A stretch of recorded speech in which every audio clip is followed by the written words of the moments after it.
सुजानगढ़ नगर परिषद में स्थित सभापति चैम्बर में भाजपा के अनेक पार्षद नेता प्रतिपक्ष जयश्री दादीश के नेतृत्व में सभापति से वार्ता करने के लिए पहुंचे। इस दौरान सभापति प्रतिनिधि मोहम्मद इदरीश कोरी को भाजपा नेताओं पार्षदों ने अपने अपने वार्डों की समस्याओं से अवगत करवाया। वार्ड नंबर 4 में लगने वाले मोबाइल टावर की चर्चा के दौरान वार्ड नंबर 6 के भाजपा पार्षद रिचपाल बिजराड़िया ने आयुक्त को नौकर शब्द कह दिया, जिस पर हंगामा हुआ और आयुक्त मीटिंग स्थल से बाहर चले गए। इधर बात का पता जब कर्मचारियों को चला तो वो लामबंद हो गए और सभी अपने अपने चैम्बर्स पर ताले लगाकर हॉल में एकत्रित हो गए और वक्त सस्पेंड की घोषणा कर दी। दूसरी ओर भाजपा नेताओं के सभापति प्रतिनिधि के साथ वार्ता खत्म होते ही सभी आयुक्त के पास पहुंचे।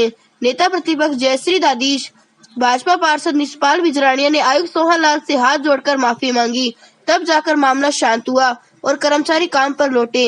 इस दौरान अनेक भाजपा नेता भी मौजूद रहे। इंसान से कुछ बोला जाता है उसके लिए मैं हम लोग आपकी बात सुनने के लिए तैयार हैं। हमने गलत की विरोध नहीं गलत आप अपनी बात आपने एफआईआर दर्ज करा दी, जांच का विषय था। मैंने नहीं भाई एक मैंने नहीं आप उसमें साक्षी हो बिना तो सर आप नहीं आपने लिखाई है ना।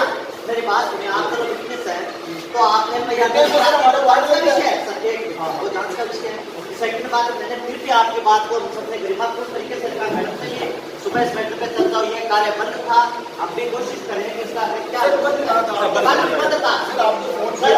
तो आपको माफिया क्यों मांगनी पड़ी हुई आयुक्त महोदय? वो कुछ जब जनता हमें शिकायत करेगी तो हम तो इन्हीं के पास आएंगे, क्योंकि समस्याओं का निराकरण तो नगर परिषद में ही है।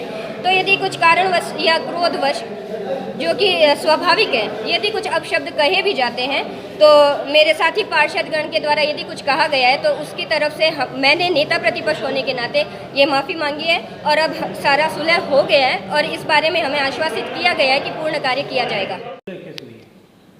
जय श्री दादीच प्रतिपक्ष नेता हमारे पास वार्डों की समस्याओं को लेकर अपने जनप्रतिनिधि संबंधित प्रतिपक्ष के पार्षदों को लेकर आए थे और उनकी विभिन्न समस्याओं को लेकर चर्चा चल रही थी और सभापति के कक्ष में वार्ता हो रही थी। इसी दरमियान वार्ड नंबर 6 के पार्षद द्वारा अशोभनीय भाषा का प्रयोग किया गया, मेरे साथ दुर्व्यवहार किया गया और जो कि मैंने उस मीटिंग में खड़े होकर बाहर आ गया, जिसकी वजह से कर्मचारियों को जैसे ही पता लगा सभी कर्मचारियों ने सामूहिक रूप से पेन डाउन कर लिया और उसके पश्चात प्रतिपक्ष नेता श्रीमती दादीच व समस्त उनके साथ जितने भी पार्षद साहिबान थे और संबंधित वार्ड नंबर 6 के पार्षद साहब ने हाथ जोड़कर व्यक्तिगत रूप से माफ़ी मांगी और अपने शब्दों के लिए खेद प्रकट किया कि भविष्य में ऐसी गलती और पुनरावृत्ति नहीं होगी। और श्रीमती दादीच ने बहुत ही सौहार्दपूर्ण वातावरण में उनको मतलब इस बात के लिए खेद प्रकट किया अपने पार्षद के व्यवहार के कारण।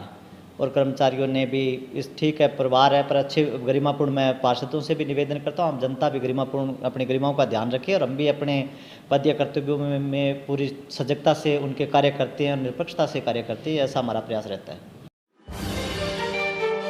तारानगर के चंगोई चौराहा पर रोडवेज बस की टक्कर से चंगोई निवासी 30 वर्षीय युवक की मौत हो गई।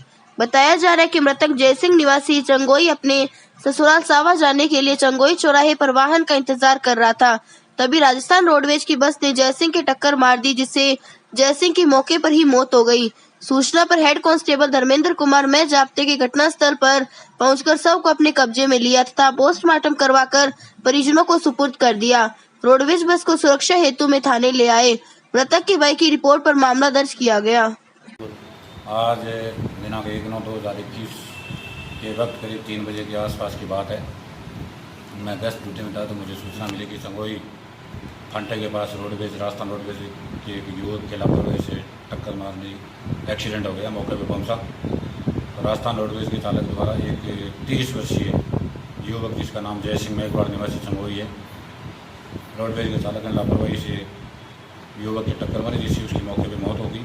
उसकी लाश को मोर्चरी में लाया जाकर एमजे साहब से लाश का पोस्टमार्टम करवाया। बाद पोस्टमार्टम लाश वास्ते अंतिम संस्कार मृतक जयसिंह के वारिसान को सुपुर्द कर दी गई है और राजस्थान रोडवेज को वास्ते सुरक्षा थाना परिसर में ला के खड़ा किया गया है, जिसको आइंदा डिपो से मालूमात कर मुकदमा जब्त किया जाएगा। मृतक के वारिसान द्वारा पेश रिपोर्ट पर अभियोग दर्ज किया जा रहा है। वैश्विक महामारी कोविड-19 को लेकर तारानगर विधायक नरेंद्र बुडानी ने पंचायत समिति सभागार में कोर कमेटी सदस्यों, ब्लॉक स्तरीय विभागीय अधिकारियों की बैठक ली। विधायक बुडानी उपस्थित अधिकारियों ने संभावित कोरोना की तीसरी लहर को लेकर तैयारियों की समीक्षा की। विधायक बुडानी ने इंदिरा रसोई को अस्पताल से अन्य जगह ले जाने के लिए निर्देशित किया। इस मौके प्रधान संजय कसुआ, उपखंड अधिकारी मोनिका जाखड़, विकास अधिकारी संत कुमार मीणा, BCMO चंदन सुंडा, सहायक अभियंता शशिकांत कुलड़िया सहित कोर कमेटी के सदस्य विभागीय अधिकारी मौजूद रहे।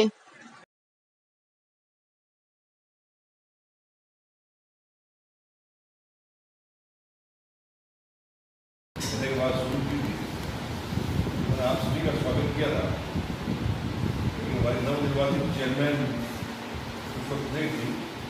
मैं इनका हृदय से सबकी तरफ यूपीएससी में अच्छा काम हुआ है, तो सर आगे से भी कोई महामारी है तो CHC की जिम्मेदारी उनके जो वार्ड आते हैं उन्हें प्रॉपर सर्वे हो सारा सिस्टम। तारानगर के गांव भलाऊ टीबा के राजकीय उच्च माध्यमिक विद्यालय को अन्यत्र ले जाने के विरोध में ग्रामीणों ने उपखंड अधिकारी के नाम ज्ञापन दिया। ग्रामीणों की मांग है कि क्रमोन्नत विद्यालय की कक्षाएं गांव के मध्य स्थित विद्यालय परिसर में संचालित की जाए। आक्रोशित ग्रामीणों ने कहा कि अगर जबरन विद्यालय को यहां से गांव के बाहर ले गए तो हम हमारे बच्चों की TC कटवाकर अनशन पर बैठ जाएंगे। इस मौके पर महावीर जानी, पूनाराम, पुरखाराम पूनिया, बेगराज, बुराराम मेघवाल, मांगीलाल, ओम प्रकाश सहित काफी ग्रामवासी मौजूद रहे। गांव भड़ाऊ टिब्बा से काफ़ी लोग स्कूल में वो विवादित मामलों मान गए और वो जो 8-10-20 आदमी गांव के स्कूल को गांव के बीच से नाके ले जाना चाहता है और गांव के 300-350 आदमी सागी स्थान पर स्कूल रखना चाहते हैं। और हेडमास्टर जी ने वो जर्जर भी लिखाई है झूठी और कमरा भी 5-7 बढ़िया ही और गांव पूरा 350 घरे स्कूल स्थान जो पुराने टाइम को स्कूल है वो भी रखना चाहें और ज़बरदस्ती राज के जोर से विवाद करके और 20-30 आदमी स्कूल ने गांव से बाहर दूर ले जाना चाहें। और 8 बीघा ज़मीन जो गांव के साइड में धुआं ताल जो खेल मैदान में कटेड़ो है, बीम भवन निर्माण भी लिखेड़ो है, तो बीम में अगर गांव चाहे SDM साहब चाहे तो बीम भवन निर्माण करें तो गांव सारो खुश है।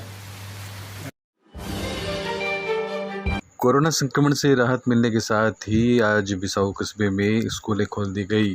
कक्षा 9 से कक्षा 12 तक स्कूलों का संचालन किया गया। सेठ दुर्गादत्त जटिया राजकीय उच्च माध्यमिक विद्यालय और श्रीमती गेगी देवी राजकीय बालिका उच्च माध्यमिक विद्यालय सहित अन्य निजी विद्यालयों में कक्षा 9 से 12 तक की कक्षाएं संचालित हुई। सभी छात्र छात्राएं बड़ी प्रसन्नता के साथ स्कूल पहुंचे। सभी ने मास्क पहने हुए थे और जिनके पास मास्क नहीं थे उनको विद्यालय परिवार की ओर से मास्क उपलब्ध करवाए गए। राजकीय जटिया स्कूल की प्रधानाचार्य गरिमा चाहर ने बताया कि विद्यालय ने पूरे इंतजाम किए हैं, जिसमें ऑटोमेटिक हैंड सैनिटाइजर मशीन सहित अन्य सुरक्षा उपकरणों का इस्तेमाल किया गया है। उन्होंने बताया कि पहले दिन 50% की क्षमता के साथ बच्चों को क्लास में बिठाया गया। आज 2 महीने बाद राज्य सरकार के आदेशानुसार 1 सितंबर से फिर से बच्चों के लिए स्कूल खुलने जा रहे हैं। राज्य सरकार द्वारा जारी कोविड गाइडलाइन का पूर्णतः पालन किया जा रहा है। हर कक्षा के आगे सैनिटाइजर की व्यवस्था की गई है। सभी बच्चे मास्क पहन रखे हैं। जो बच्चा मास्क नहीं पहन के आया उसको स्कूल से मास्क उपलब्ध करवाया गया है। सभी बच्चों को सोशल डिस्टेंसिंग पे बिठाया गया है। 9वीं से 12वीं तक के बच्चे। स्कूल का पहला दिन है, हमें बहुत अच्छा लग रहा है। 2 महीने हमारे खराब हो गए हैं। हाँ, अब हम आगे से बहुत अच्छी तैयारी करेंगे। हाँ, पालन हो रहा है, मास्क लगा रखा है और दूर बैठे हैं। क्या नाम आपका? आरती भार्गव। चूरू के चांदनी चौक इलाके में बजाज गेस्ट हाउस में बुधवार शाम को श्री ढांडन शक्ति भक्त मंडल चूरू का 43वां वार्षिकोत्सव आयोजित किया गया। इस अवसर पर भजन संध्या के अलावा अलौकिक श्रृंगार, चुनरी उत्सव, गजरा उत्सव और मेहंदी उत्सव कार्यक्रम हुए। कार्यक्रम में पवन शर्मा फतेहपुर, राकेश धादे चूरू और कृष्ण राघव चूरू आदि भजन गायकों ने अपनी भजनों की प्रस्तुति दी। इस कार्यक्रम को सुनने और देखने के लिए बड़ी संख्या में चूरू सहित आसपास के गांवों के श्रद्धालु पहुंचे। आयोजन समिति के शुभम बजाज ने बताया कि उनके द्वारा मंडल का वार्षिकोत्सव प्रत्येक वर्ष मनाया जाता है। इस वार्षिकोत्सव को लेकर चूरू शहर के कई लोगों में उत्साह चरम पर रहता है। लोग श्रद्धा के साथ कार्यक्रम में भाग लेते हैं।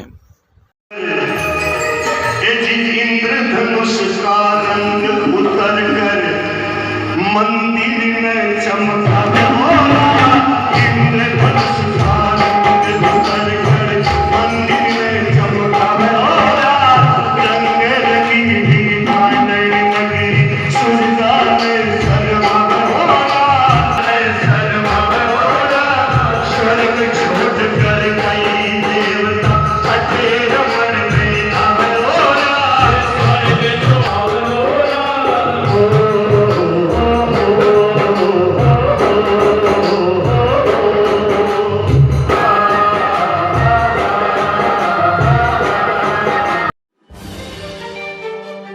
रतनगढ़ में श्री राष्ट्रीय राजपूत करनी सेना चूरू जिलाध्यक्ष संदीप सिंह चैनपुरा के नेतृत्व व तहसील अध्यक्ष मुकेश सिंह लोहा की अध्यक्षता में कार्यकारिणी का विस्तार किया गया, जिसमें विधानसभा अध्यक्ष बबलू सिंह हरदेसर व विधानसभा उपाध्यक्ष पद पर विक्रम सिंह बछरारा को नियुक्त किया गया। इस मौके पर जिला उपाध्यक्ष शक्ति सिंह टीडिया सर, नरसिंह डिगारला, काना सिंह भरपाल सर, शहर अध्यक्ष नीरू सिंह लदासर, पर्वत सिंह ठटावता, जिला मीडिया प्रभारी हनुमान सिंह गोरी सर, भादर सिंह मोली सर, गजेंद्र सिंह देरा सर, जिला मीडिया प्रभारी जतन सिंह चैनपुरा, राजगढ़ तहसील मीडिया प्रभारी पवन सिंह चैनपुरा व वीर सिंह चैनपुरा उपस्थित थे।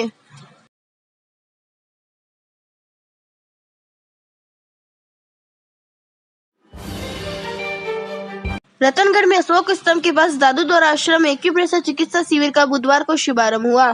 साथ ही हेमंताबाई राम के सानिध्य में आयोजित 7 दिवसीय शिविर में एक्यूप्रेशर सुजोग विशेषज्ञ डॉक्टर विनोद शर्मा व सहयोगी चिकित्सक जगदीश प्रमोद अपनी सेवाएं दे रहे हैं।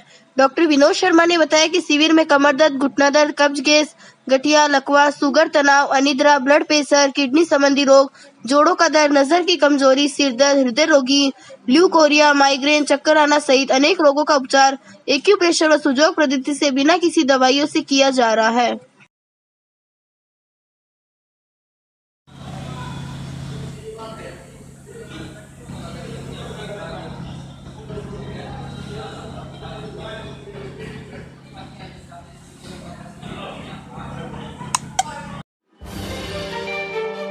सरदार सर में 1 सितंबर से विद्यालय खोलने की इजाजत मिलने के बाद आज प्रातः 7 बजे से ही छात्र छात्राएं मास्क लगाकर विद्यालय पहुंचे और उत्साह और लगन के साथ पढ़ाई शुरू की। ताल मैदान स्थित कस्बे की सबसे बड़ी सरकारी स्कूल राजकीय उच्च माध्यमिक विद्यालय में कक्षा 9, 10, 11 व 12वीं के कुल 1230 छात्र छात्राएं हैं, जिनमें पहले दिन 50% को ही प्रवेश दिया गया। विद्यालय के प्राचार्य बालकृष्ण कौशिक ने बताया कि विद्यालय में हॉल सहित कुल 25 कमरे हैं एवं 29 अध्यापक है। पहले दिन सभी छात्र छात्राओं को लाइन से सैनिटाइजर करवाकर सोशल डिस्टेंस के साथ कक्षाओं में प्रवेश दिया गया है। वहीं बिना मास्क विद्यालय में आने वाले छात्र छात्राओं को मास्क भी उपलब्ध करवाए गए हैं। 12वीं तक के लगभग 1100 के बच्चे के आसपास हैं, जिसमें से काफ़ी बच्चों की अभी एडमिशन की प्रक्रिया चल रही है, लेकिन फिर भी 50% बच्चों को हम जो है वो बुलाने का प्रयास कर रहे हैं। अभी बच्चे आ नहीं रहे हैं ज़्यादा, लेकिन उत्साह देखते लग रहा है कि बच्चों में आने का उत्साह है। तो जैसी भी सरकार की गाइडलाइन है उसके अनुरूप बच्चों को बुला रहे हैं। बच्चों की बैठने की पर्याप्त व्यवस्था, हाँ, जिन कमरों में बच्चों के लिए जगह पर्याप्त नहीं है वहाँ दरी की व्यवस्था की गई है, और जहाँ फर्नीचर पे बैठ सकते हैं वहाँ बच्चों के लिए फर्नीचर की व्यवस्था की गई है, ताकि बच्चों को बैठने में पूरा स्पेस मिल सके। रतनगढ़ में पिछले काफी लंबे समय से मानसून की बेरुखी व गर्मी से झुलस रहे नगर वासियों को बुधवार दोपहर को आसमान से राहत की बूंदें गिरने से कुछ सुकून मिला। प्रातःकाल से बादलों की आवाजाही शुरू हुई और दोपहर को तेज बारिश से क्षेत्रवासियों को राहत मिली। बुधवार को क्षेत्र में 83 mm बारिश दर्ज की गई। लगभग 2 घंटे से अधिक समय तक हुई बरसात से जहां एक और किसानों के चेहरे खिले नजर आए, वहीं दूसरी ओर शहर के निचले इलाकों में बरसाती पानी भर गया, जिससे आम राहगीरों को अपने गंतव्य स्थानों पर जाने में कठिनाई का सामना करना पड़ा। स्थानीय लिंक रोड, स्टेशन रोड, अस्पताल के आगे, बस स्टैंड, घंटाघर, उतरादा बाजार, परमाणा ताल, रतनगढ़ वेस्ट आदि निचले स्थानों पर बारिश का पानी जमा हो गया।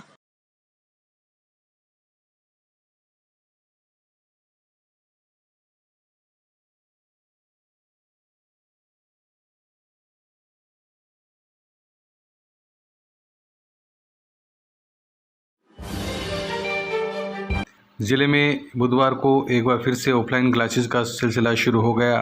पहले दिन स्कूल आकर स्टूडेंट्स के चेहरे खिले तो टीचर भी उत्साहित नजर आए। आपको बता दें, कोविड की दूसरी लहर के चलते बंद हुए शिक्षण संस्थान करीब 5 महीने बाद बुधवार को फिर से गुलजार हुए हैं। बिसाऊ रोड स्थित लक्ष्मीपत सिंघानिया एकेडमी में आज से कक्षा 9 से 12 के लिए ऑफलाइन क्लासेस का संचालन शुरू हुआ। हालांकि पहले दिन विद्यालयों में स्टूडेंट्स की उपस्थिति काफ़ी कम रही। एकेडमी की ओर से प्रत्येक स्टूडेंट के लिए हैंड सैनिटाइजर की व्यवस्था की गई। वहीं मेडिकल टीम की ओर से ऑक्सीमीटर और थर्मल गन से स्टूडेंट्स का चेकअप किया गया। प्राचार्य पंकज सोमानी ने बताया कि नर्सरी से कक्षा 8 तक की ऑनलाइन क्लासेस जारी रहेगी। ऑनलाइन स्टडी की बदौलत ही कोविड के दौरान बच्चों ने घर बैठे सभी विषयों पर अपनी पकड़ बनाए रखी। प्रशासन समस्त अभिभावकों और बच्चों का इस कोविड प्रोटोकॉल सिनेरियो के बाद से दोबारा पुनः स्कूल में स्वागत करता है। प्रशासन ने अपनी तरफ से सारी व्यवस्थाएं करी हैं जिससे कि बच्चों को एक सुरक्षित और सुनियोजित तरीके से सुदृढ़ शिक्षा का माहौल मिल सके। ऑनलाइन क्लासेस पिछले साल से चल रही हैं और ये बहुत ही स्मूथली चल रही हैं। अभी तो 8 से जैसे स्कूल स्टार्ट हुए हैं 9 to 12 के, तो 9 to 12 के तो ऑफलाइन क्लासेस चलेंगी। बाकी जैसे हमारे यहाँ नर्सरी to 8 तक ऑनलाइन क्लासेस चलेंगी। बच्चे बहुत कुछ सीख रहे हैं ऑनलाइन क्लासेस में, हमें भी बहुत इंटरेस्ट आ रहा है, बच्चे भी इंटरेस्ट ले रहे हैं। तो ऑनलाइन क्लासेस जो हैं बहुत सक्सेसफुली रन हो रही हैं। That's it, thank you. Corona time में सभी स्कूलों ने अपने अपने उचित स्तर पे स्कूलें खोलने की पूरी कोशिश की है और स्कूलों में भी बहुत अच्छे तरीके से सारी व्यवस्थाएं की गई है। तो बस इन व्यवस्थाओं का पालन करना हमारी जिम्मेदारी है कि अगर हम उन व्यवस्थाओं का पालन नहीं करेंगे तो शायद स्कूलें हम फिर से हमें रेगुलर करने के लिए हमें उन सारी व्यवस्थाओं का पालन करना बहुत ज़रूरी है। सरदार सर के राजकीय चिकित्सालय में अपने बच्चों का इलाज करवाने आई महिला के थैले से दिन दहाड़े 8,000 रुपए पार होने का मामला सामने आया है। देगा गांव की महिला विनोद ने बताया कि वह अस्पताल में अपने बच्चों का इलाज करवाने आई थी, तभी उसके थैले में रखे रुपए किसी अज्ञात शख्स ने निकाल लिए। महिला ने अस्पताल में शोर मचाया तो आसपास लोग इकट्ठे हो गए। लोगों ने सीसीटीवी कैमरे खंगालने की बात कही, लेकिन अस्पताल स्टाफ ने बताया कि सीसीटीवी कैमरे पिछले 6 महीने से खराब पड़े हैं। घटना की सूचना अस्पताल प्रभारी डॉक्टर राजेश गुप्ता को भी दी गई। थोड़ी देर बाद अस्पताल प्रभारी मौके पर पहुंचे और मैकेनिक को बुलाकर सभी कैमरों को सही करवाने के निर्देश दिए। इसी दौरान पीड़ित महिला ने बताया कि उसके पास गांव जाने का किराया भी नहीं बचा है, तो वहां खड़े एक व्यक्ति ने महिला को 100 रुपए दिए और महिला अपने गांव लौट गई। गौरतलब है कि राजकीय चिकित्सालय में अनेक बार जेबत राशि व चोरी की घटनाएं हो चुकी है, फिर भी अस्पताल प्रशासन और पुलिस प्रशासन द्वारा इन घटनाओं को गंभीरता से नहीं लिया जाता। वहीं दूसरी तरफ अस्पताल में लगे सीसीटीवी कैमरे भी खराब पड़े हैं, जिसका आए दिन असामाजिक तत्व फायदा उठा रहे हैं। गांव घांगू व आसपास के क्षेत्र के गांव ढाडर, रणासर, बास, जैसिका, दांदू सहित अन्य गांवों में बुधवार को अच्छी बरसात हुई।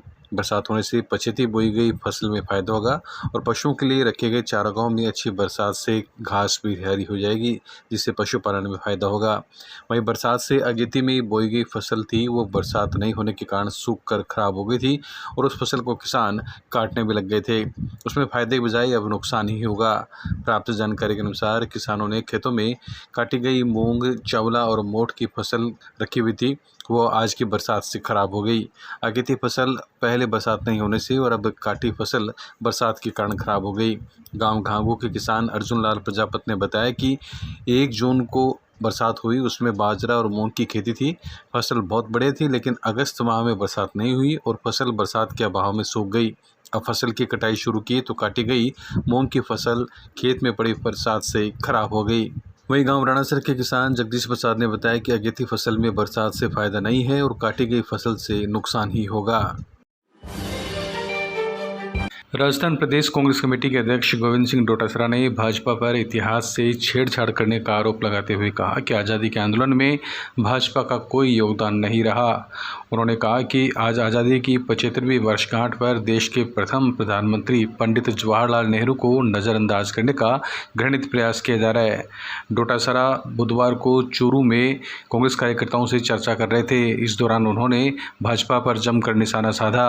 इस अवसर पर जिला कांग्रेस के वरिष्ठ नेता राधेश्याम चोटिया, पीसीसी सदस्य रियाजत खान, पर्यावरण प्रकोष्ठ के प्रदेश उपाध्यक्ष मुश्ताक खान एवं अन्य लोगों ने 31 किलो की फूलों का हार पहनाकर डोटासरा का भव्य स्वागत किया। इस दौरान काफ़ी संख्या में कांग्रेस कार्यकर्ता एवं नेता मौजूद रहे। चूरू जिला मुख्यालय पर बुधवार को Allen memorial charitable trust Churu एवं अपेक्स स्काईलाइन हॉस्पिटल झुंझुनू के संयुक्त तत्वावधान में शिवम हॉस्पिटल चूरू में न्यूरोलॉजी से संबंधित निःशुल्क स्वास्थ्य जांच शिविर का आयोजन किया गया। डॉक्टर महेश शर्मा ने शिविर की शुरुआत की। न्यूरोसर्जन डॉक्टर अखिलेश अग्रवाल ने मरीजों को न्यूरो से संबंधित सलाह दी और व्यायाम के बारे में भी बताया। वहीं ट्रस्ट के प्रोजेक्ट कोऑर्डिनेटर सुनील शर्मा ने बताया कि ट्रस्ट सामाजिक दायित्व एवं सेवा के लिए प्रयासरत है, समय समय पर विभिन्न प्रकार के आयोजन करता रहता है। इसी कड़ी में 2 सितंबर को जिला विधिक सेवा प्राधिकरण चूरू के संयुक्त तत्वावधान में महिला एवं बाल विकास विभाग चूरू कार्यालय में महिला स्वास्थ्य शिविर भी आयोजित किया गया है। अपेक्स स्काईलाइन हॉस्पिटल झुंझुनू के पीआरओ विक्रम ने बताया कि ऐसे शिविरों के माध्यम से ही लोगों में स्वास्थ्य के बारे में चेतना लाई जा सकती है। सुजानगढ़ के हनुमानदोरा क्षेत्र के एक प्रतिनिधि मंडल ने नगर परिषद में आयुक्त सोहन लाल से मुलाकात कर ज्ञापन सौंपा है। ज्ञापन में हनुमानदोरा क्षेत्र में बनी एक सड़क में गुणवत्ता की कमी बताते हुए जांच की मांग की गई है। इस प्रकार हनुमानदोरा मोहल्ले में नालियां व क्रॉस निर्माण करवाए जाने की मांग एक अन्य ज्ञापन देकर की गई है। ज्ञापन पर शेर सिंह बाटी, नरेंद्र गुजर, संदीप बिनावरा, कालू सिंह, विनोद, सीताराम सहित अनेक लोगों ने हस्ताक्षर किए हैं। आयुक्त सोहन लाल ने प्रतिनिधि मंडल को समस्याओं के समाधान का आश्वासन दिया।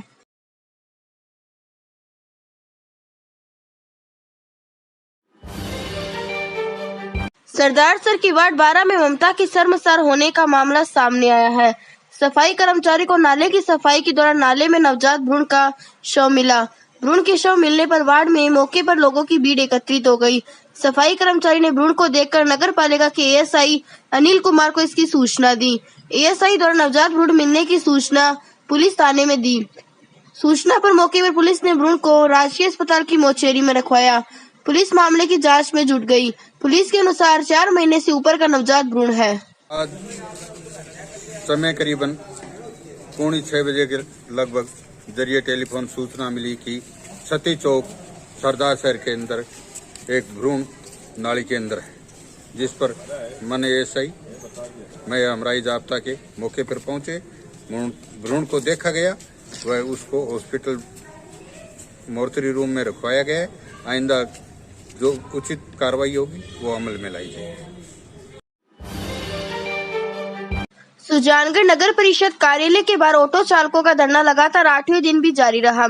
धरने पर आयुक्त सोहनलाल वार्ता करने के लिए आए और ऑटो चालकों को 2 माह में सड़क सही करवाने का आश्वासन दिया, जिस पर इंटक अध्यक्ष सत्यनारायण सांखला ने प्रस्ताव को अस्वीकार कर दिया और 2 सितंबर को इंटक की ओर से शहर में ऑटो का चक्का जाम करने की घोषणा कर दी। ऑटो चालक नवाब बाबू, जितेंद्र बाटी, हाकम अली, असलम खां क्रमिक अनशन पर बैठे, जबकि धरने पर बाबूला रेगर, बशीर खां फौजी, गोरदान चारण, राजकुमार रेगर, करीम खां गोसी, दिनेश कुमार, यूनुस खान आदि ने शिरकत की। आयुक्त महोदय के समक्ष हमारी वार्ता हुई। आयुक्त महोदय हमारी कोई भी मांग है कि पूर्ण करने में सहमत नहीं है, खाली हमें लिखित में आश्वासन देकर के, बीटनी देकर के हमारा आंदोलन खत्म कराना चाहते हैं। वो आज होगा न कल होगा। पहले एक सड़कों का निर्माण चालू करे तभी हमारा आंदोलन है कि खत्म होगा, अदरवाइज आगे चलेगा। आंदोलन कल से तो है कि अनिश्चितकालीन है कि टेम्पू बंद है, और उसके बाद में यदि कुछ नहीं होगा तो हम रोडें जाम करेंगे, उचित कार्रवाई करेंगे। जो भी है कि आंदोलन होगा हमारा वो हम करेंगे।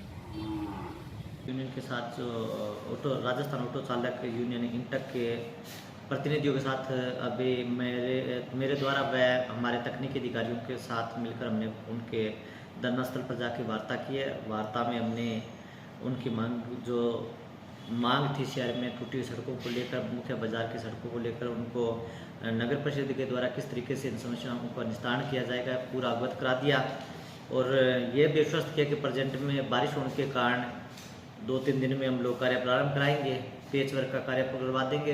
पूरा प्लान माननीय विधायक साहब से चर्चा करके किया गया है कि हम लोग डिवाइडर रोडें ले रहे हैं और उनको 2-3 महीने में शुरू करवाने का है प्लान। इस संदर्भ में हमने उनको अवगत करा दिया, और जो सीवरेज के तकनीकी अधिकारी है उनसे भी वार्ता की गई है और हम लोग जल्दी इसका निस्तारण पेच वर्क करके मरम्मत करके और करवाएंगे, इस बात को आश्वस्त किया है। सरदारसर तहसील के गांव बीजरासर में खेत में कार्य करते समय ट्रांसफार्मर से करंट लगने से एक किसान की मौत हो गई। भानीपुरा पुलिस ने पोस्टमार्टम करवाकर सब परिजनों के सुपुर्द कर परिजनों की रिपोर्ट के आधार पर मृत दर्ज कर जांच शुरू की। समुद्र सिंह पुत्र इंद्र सिंह राजपूत निवासी बीजरासर ने पुलिस को रिपोर्ट देकर बताया कि उसके ताऊ का लड़का भाई समुद्र सिंह पुत्र जय सिंह राजपूत करणी सिंह राजपूत के कुएं पर 5 साल से खेती हिस्सा पर लेकर कास्ट करता था। मंगलवार को शाम 8 बजे खेत में कृषि कार्य कर रहा था।